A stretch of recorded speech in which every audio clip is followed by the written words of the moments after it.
Yes, reka nongere mbahe ikaze mwebwe bakunze ba RN Citizen TV, mwebwe mudukurikira umunsi ku munsi. Tugiye kubagezaho top 10 na abanyamakuru 10 ba siporo kabisa hano mu Rwanda bihebeye ikipe ya APR ndetse badatinya kubivuga, badatinya kubyerekana na gato, haba bari kuri mikoro cyangwa se bari ku kibuga, ahantu hose bo barabihamya yuko bihebeye ikipe ya APR. Nta handi ro wababona kabisa, ahangaha ni hano kuri RN Citizen TV. Tugiye kubakwereka, tugiye kubakubwira abanyamakuru 10 ba siporo hano mu Rwanda batajya bahisha ko bafana ikipe ya APR. Ku mwanya wa 10 nihuse urasanga umusore witwa Jado Max. Uyu nguyu kabisa rero ni ndibyariye Jado Max. Uyu nguyu akaba yaraciye kuri radio zitandukanye, Radio DC, ubu ngubu ari kuri Kiss FM, niho kabisa rero agenda atanga update za siporo ara kuri Kiss FM. Uyu rero rwose akaba yikundira ikipe y'APR ndetse akaba atabihisha. Nago ninda cyane, ndahita nsimbuka ngiye ku mwanya wa 9. Ku mwanya wa 9 urasanga uwitwa Jado Dukuze. Jado Dukuze uyu nawe yaciye ku radio menshi cyane, yaciye kuri Radio DC, aca kuri Fine FM, ewana yaciye kuri Radio DC, yaciye kuri radio nyinshi rero kabisa. Jado Dukuze kuri ubu ngubu akaba ari gukorera Igihe. Reka mbanze nkumvisha aka kantu kugira ngo wumve uburyo Jado Dukuze yihebeye ikipe y'APR ndetse atajya bihisha na gatoya. Hano ikipe y'APR yiteguraga ikipe ya Pyramide mu marushanwa ya Champions League. Hano Jado Dukuze yaravuze kuri mikoro ati ikipe y'APR irakubita Pyramide ibitego 4-1. Banza umva aka kantu kugira wumve ukuntu kabisa abantu badahisha amarangamutima yabo. Jado Dukuze ari ku mwanya wa 9 mu bafana ikipe ya APR. Banza wumve kabisa. Kuze, ejo hari game ya APR na Pyramide mu Misiri muri Champions League. Prediction yawe ni ibitego 4 bya APR kuri kimwe cya Pyramide. Ibitego 4 ko abantu bari buze kubwira ko nta busatiriza APR ifite bwatsi ibitego 4 Dukuze. Oya ibitego 4 APR yari maze iminsi yubaka ibintu, n'ubu warabonye n'imikino wa GT bakinnye barimo barashaka uburyo batsinda ibitego byinshi. APR izatsinda ibitego 4, n'icyo gitego kimwe cya Pyramide ni penalty zaterwa kuko imaze iminsi iterwa za penalty za hato na hato, ariko 4 bizajya mu izamu, 2 mu gice cya mbere na 2 mu gice cya kabiri. Wizeye abakinnyi ba APR n'umutoza? Barizewe bose, kandi n'imyitozo umuntu yayikurikiranye. Ejo twahita kuri Stade Amahoro, abantu bose bahavuye beme bavuze ko APR imirashyira muri file buri kanya. Abakinnyi bose, abadefenseur abo hagati n'abarota izamu, ibitego 4 bizajya mu izamu ku munsi ejo muri Stade Amahoro. Asante sana. Ku mwanya wa 8 urahasanga umumama wikundira ikipe ya APR cyane ndetse nagajya bihisha, bamwita Rigo Garus.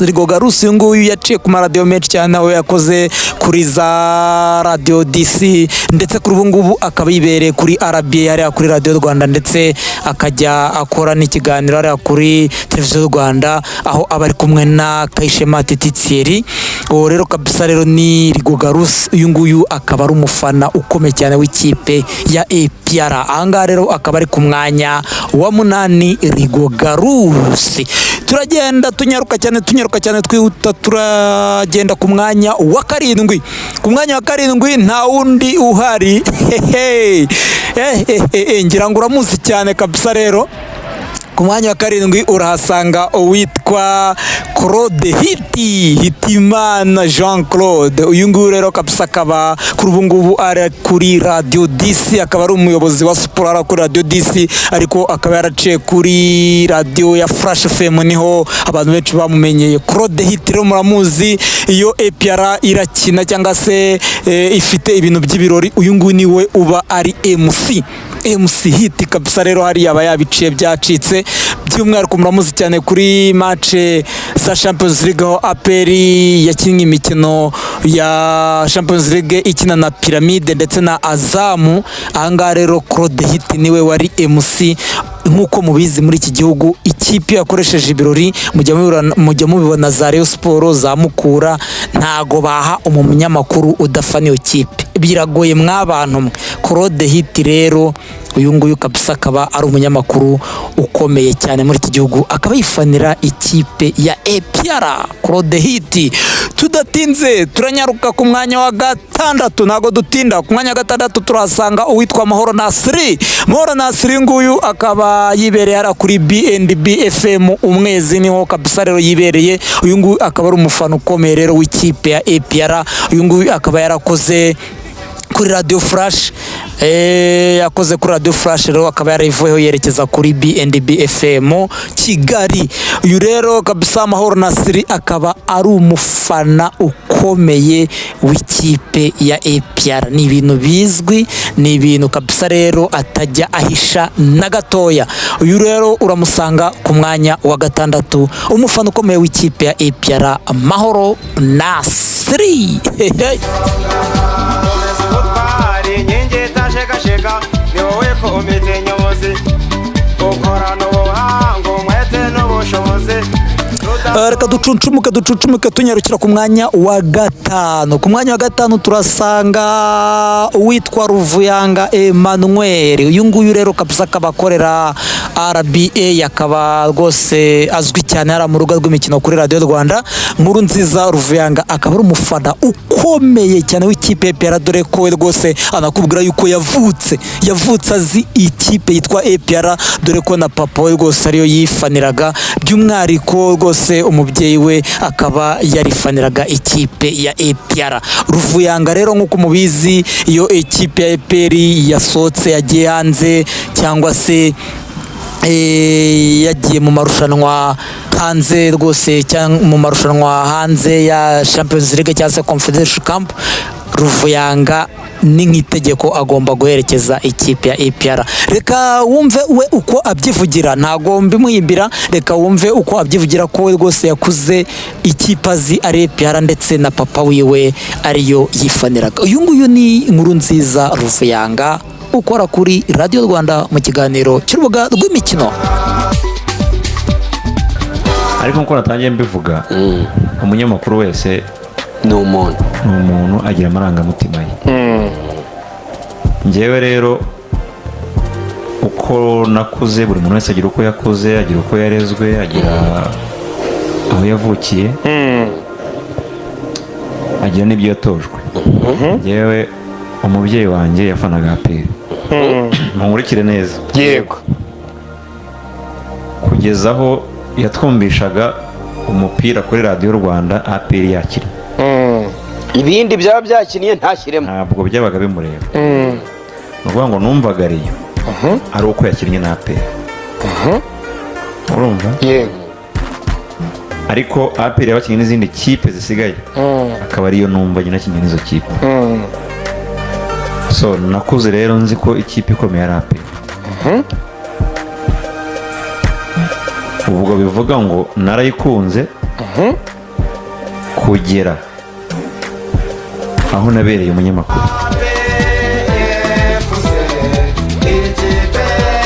Yes, ntago ntinda twamanutse ku mwanya wa kane. Ku mwanya wa kane nta handi urasanga uyu munyamakuru ufana ikipe ya APR ndetse atajya bihisha, ni kuri radio bita Isibo.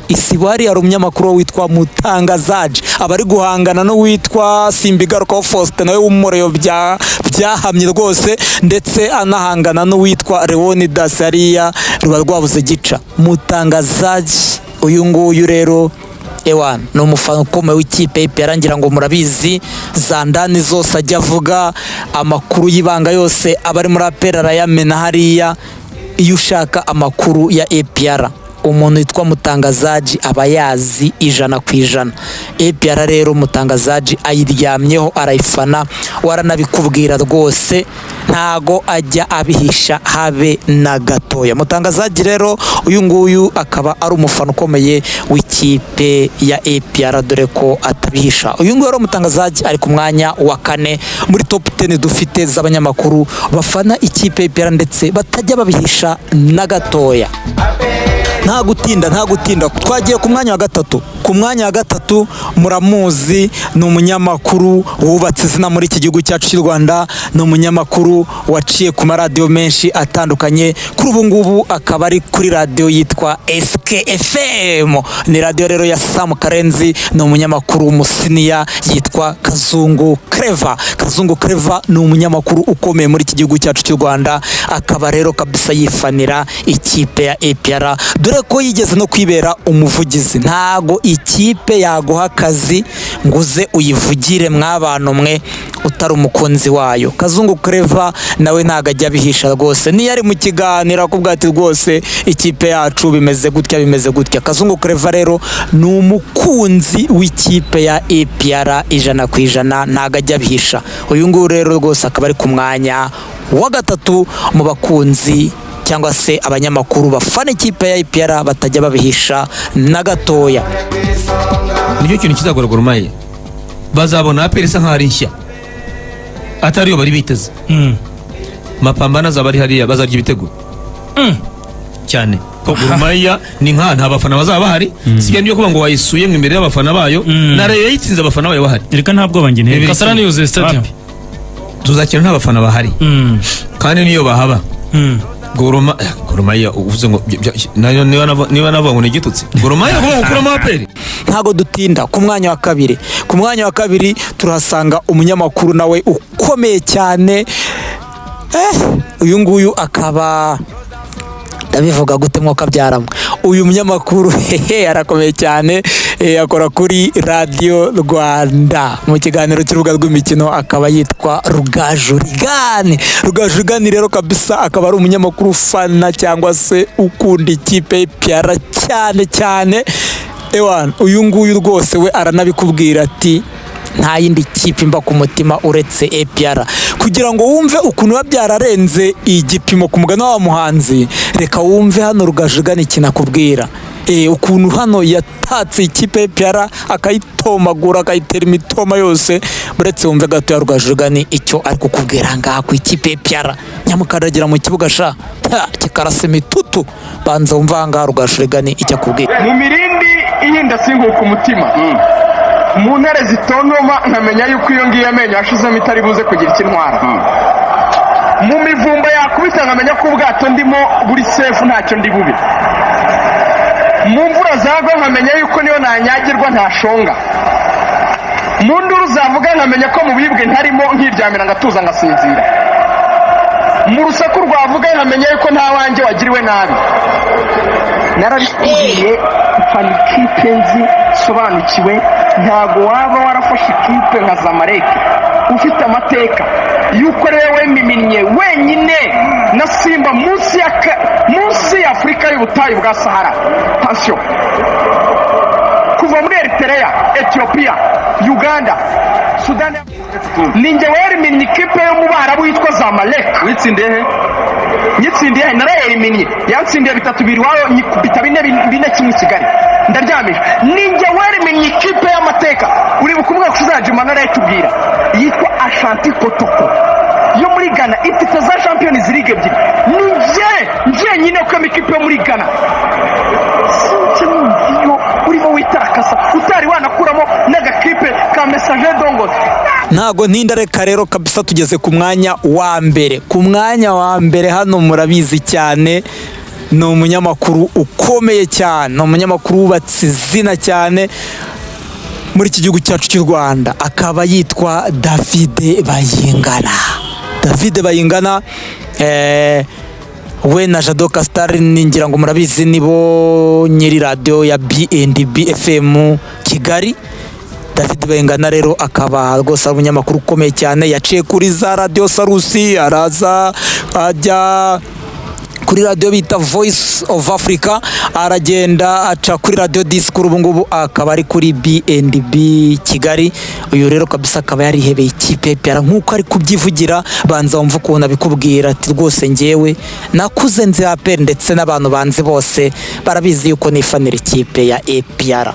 Mu butoya urumva ntakiri Uganda, urumva se wanjye naje mu Rwanda n'ubundi ikipe nikuniraga na APR hanindi urumva n'abandi bose mbana nabo babimenye yuko urumva ze n'umwuga ariko ubundi nikundira APR n'abandi ni inshuti zanjye ngomba gukoresha uburyo bwose nkabana nabo nanone ntabwo ndi bujyana ubufana mu kazi. Yes, rero hari abantu benshi bashobora kuba bumvishe kuri urutonde ya top 10 ariko bakaba batumvishemo umunyamakuru birenze gufana, birenze kuba umukunzi, ahubwo navuga niba ari umwana w'ikipe ntago mbizi. Uyu bamwita Taifa, Kalisa Bruno Taifa. Uyu nguyu ngira ngo murabize mu minsi ishize ahuruza abayobozi ba APR mu nzego zo hejuru cyane, mu nzego za gisirikare, ahuruza ba CDS, arahuruza abafande bose, arahuruza ati nyamuneka muri APR harimo ibisambo, harimo ibisambo birimo birarya ikipe, harimo abapampe. Taifa rwose abafana ba APR ndetse n'abantu muri iki gihugu cyose cy'u Rwanda barabizi ko Taifa ari umukunzi wa APR. Nabuzanamushyira ntabwo bavuga ngo ari ku mwanya wa mbere, ngo uyu nguyu ni umwana w'ikipe rwose. Taifa, Kalisa Bruno Taifa ndanamusuza aho yibereye hariya rero muri Leta Zunze Ubumwe za Amerika kabisa. Uyu nguyu rero ni umukunzi wa APR biteye ubwoba rwose. Uyu nguyu ntabwo bavuga ngo arajya ku mwanya wa mbere, ngo arajya kwa kabiri, ngo arajya kwa gatatu. Uyu ni umukunzi, ni umwana w'ikipe. Ntabwo nabona uko mbivuga ibyo abandi batavuga muri APR bitagenda bashaka ko ikipe ijya ku murongo, warabomora akabivuga rwose nta kibazo afite. Uwo rero Taifa kabisa, nawe akaba ari umukunzi wa APR, afana ikipe adahisha namba, ntajya ahisha habe na busa rwose. Ubwo rero kabisa iyi ni top 10 twari twabakoreye y'abanyamakuru ba siporo hano mu Rwanda batajya bahisha na gato ko bifanira ikipe ya APR. Mu minsi iraza turabakubita ya top 10 y'abanyamakuru 10 bafana ikipe ya Rayon Sport, nabo batajya babihisha habe namba. Twababongeje, hariho simbigarukaho, hari n'abandi tuzababwira. Tuzabakubita top 10 y'abanyamakuru noneho 10 bafana ikipe ya APR ariko babihisha. Tuze tubakubita top 10 y'abanyamakuru 10 bafana Rayon babihisha. Bakavuga ati ngiye pfana Kiyovu ariko kumbe yifanira Rayon cyangwa APR. Ubwo rero kabisa iyi ni RN Citizen TV, tugenda tubakubita amakuru rwose aba ariho hano mu gihugu cyacu cy'u Rwanda. Ubwo kandi niba utarakora subscribe, nyamuneka wakora subscribe kugira ngo tujye tubana mu biganiro byose tubagezaho hano kuri RN Citizen TV. Turabakunda cyane.